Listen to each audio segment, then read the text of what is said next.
Allez, petite news transfert concernant la Formule E. Lucas Di Grassi courra pour Mahindra la saison prochaine. Il a rejoint Mahindra donc pour la saison 2022-2023 de Formule E.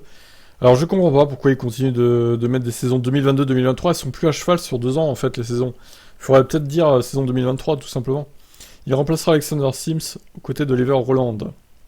Alors je précise quand même que les 2 dernières courses c'est demain, samedi donc et dimanche. Mais ce sera 9h du mat a priori donc c'est un peu tôt quand même hein, pour un week-end. Mais bon, je vous mettrai les meilleurs moments comme d'habitude. Ne vous inquiétez pas, on en parlera sur la chaîne. Donc ça sera sa 100e course en Formule E ce week-end à Di Grassi aussi. N'ayant jamais manqué à l'appel depuis la création du championnat, et ce alors qu'il est en passe d'être le premier à atteindre le cap de 1000 points.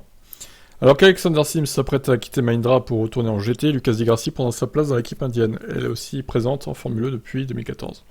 Mahindra deviendra par ailleurs fournisseur de groupes propulseurs pour l'écurie Abt qui fera son retour avec l'entrée en vigueur de la Gen 3.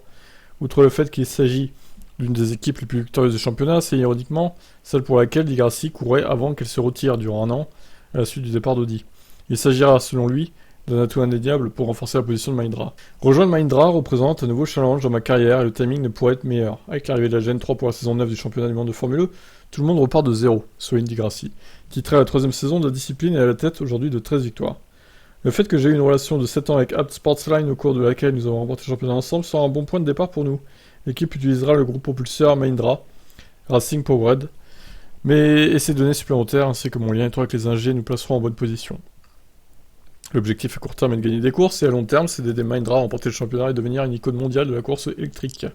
Nous allons construire ensemble un avenir passionnant et durable. Bon après voilà, il y a le dirigeant de Mahindra qui est content aussi, voilà quoi, on va pas tout lire non plus. Hein. On va écouter, à voir ce que ça donnera cette association entre les deux. En tout cas ça va pas mal bouger pour l'année prochaine la Formule E, au niveau des pilotes aussi et des écuries.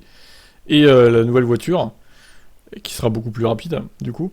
Donc on a hâte de voir ce que ça va donner cette saison, j'ai hâte de voir ça en janvier 2023. Ciao.